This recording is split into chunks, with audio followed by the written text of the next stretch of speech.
మన తెలంగాణలో మొట్టమొదటి ఫ్యాక్టరీ అవుట్లెట్ మన ముకుంద జ్యువెలర్స్ లో లైట్ వెయిట్ ఆభరణాలు కలెక్షన్స్ ఎన్నెన్నో అన్ని జ్యువెలరీస్ పై VA కేవలం 2 to 12% మాత్రమే. విచ్చేయండి ముకుంద జ్యువెలర్స్. తాండూరు మాజీ MLA pilot Rohit Reddy farm house లో డ్రగ్స్ మద్యం పార్టీ కేసులో కొత్త కోణం వెలుగులోకి వచ్చింది. కేసు దర్యాప్తులో భాగంగా మరో కొత్త పేరు బయటకు వచ్చింది. పార్టీలో వినియోగించిన కొకైన్ సిమ్లా నుంచి తెచ్చినట్లు నిందితుల్లో ఒకరైన బెంగళూరుకు చెందిన న్యాయవాది కౌశిక్ రవి ఇప్పటి వరకు పోలీసులకు చెబుతూ వచ్చాడు. కానీ విచారణలో అదంతా కట్టుకదేనని బయటపడింది. రోహిత్ రెడ్డి సూచనతో ఔటర్ రింగ్ రోడ్ వద్ద అభిషేక్ సింగ్ దగ్గర కొకైన్ తెచ్చినట్లు రోహిత్ రెడ్డి డ్రైవర్, వ్యక్తిగత సహాయకుడు సిలివేరి శరత్ పోలీసులకు చెప్పినట్లు తెలిసింది.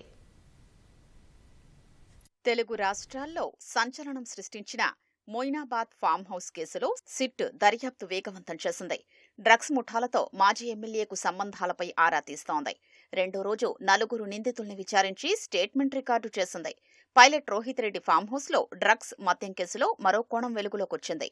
అక్కడ వినియోగించిన కొకైన్ సిమ్లా నుంచి తెచ్చినట్లు నిందితుల్లో ఒకరైన బెంగళూరుకు చెందిన న్యాయవాది కౌశిక్ రవి ఇప్పటి వరకు పోలీసులకు చెబుతూ వచ్చాడు. దర్యాప్తు క్రమంలో ఇదంతా కట్టుకథేనని బయటపడింది. రోహిత్ రెడ్డి సూచన మేరకు ఔటర్ రింగ్ రోడ్డు దగ్గరకు వెళ్లి అభిషేక్ సింగ్ అనే వ్యక్తి దగ్గర కొకైన్ తెచ్చినట్లు రోహిత్ రెడ్డి డ్రైవర్, వ్యక్తిగత సహాయకుడు సిలివేరి శరత్ పోలీసులకు చెప్పినట్లు తెలిసింది.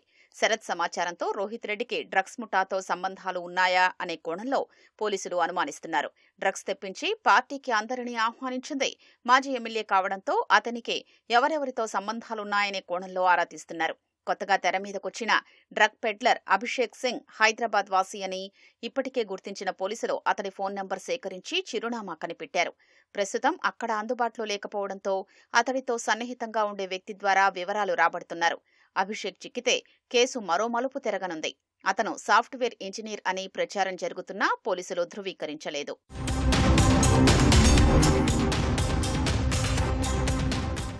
కేసు దర్యాప్తులో సిట్ కీలక సమాచారం రాబడుతోంది. సిట్ సభ్యుడు చేవెళ్ల డీసీపీ యోగేష్ గౌతమ్ పర్యవేక్షణలో సోమవారం 7 మంగళవారం 4 సుదీర్ఘంగా విచారించారు.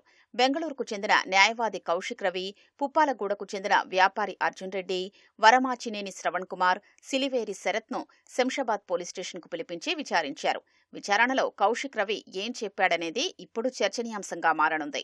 సిమ్లా వెళ్లినప్పుడు డ్రగ్స్ కొన్నట్లు చెప్పడం, అభిషేక్ సింగ్ పేరు తెరపైకి రావడంతో అతన్ని లోతుగా విచారించి మరిన్ని సమాధానాలు రాబడుతున్నారు.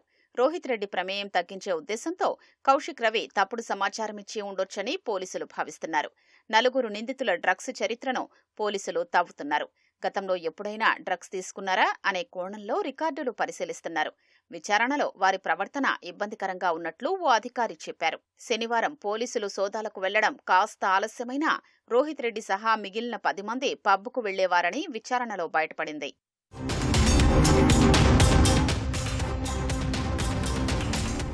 ఇప్పటి వరకు నిందితులిచ్చిన సమాచారంతో దర్యాప్తు చేస్తున్న పోలీసులు సాంకేతికంగా విశ్లేషించారని నిర్ణయించారు. తెదేపా ఏలూరు ఎంపీ పుట్టా మహేష్ కుమార్ మినహా 10 మంది నిందితుల వద్ద స్వాధీనం చేసుకున్న ఫోన్లలో డేటాను విశ్లేషించి డ్రగ్ పెడ్లర్లతో సంబంధాల్ని పరిశీలించనున్నారు. నేడు నిందితుల్లో కొందరిని మళ్లీ విచారించనున్నారు. నిందితుల్ని కస్టడీకి ఇవ్వాలన్న పోలీసుల పిటిషన్పై ఉప్పర్పల్లిలోని కోర్టులో ఇరుపక్షాల మధ్య వాదోపవాదాలు జరిగాయి. పోలీసులపై కాల్పులు ఎందుకు జరిపారో తెలుసుకోవాలని, డ్రగ్స్ ఎక్కడి నుంచి తెచ్చారో నిందితుల్ని విచారించాల్సి ఉందని పబ్లిక్ ప్రాసిక్యూటర్ వాదించారు. రోహిత్ రెడ్డిని కుట్రపూరితంగా అరెస్టు చేశారని ఆయన న్యాయవాది చెప్పారు. నిందితులంతా భయపడి కాల్పులు జరిపారని, ఆర్థికపరంగా విచారించాల్సిన అవసరం లేదన్నారు.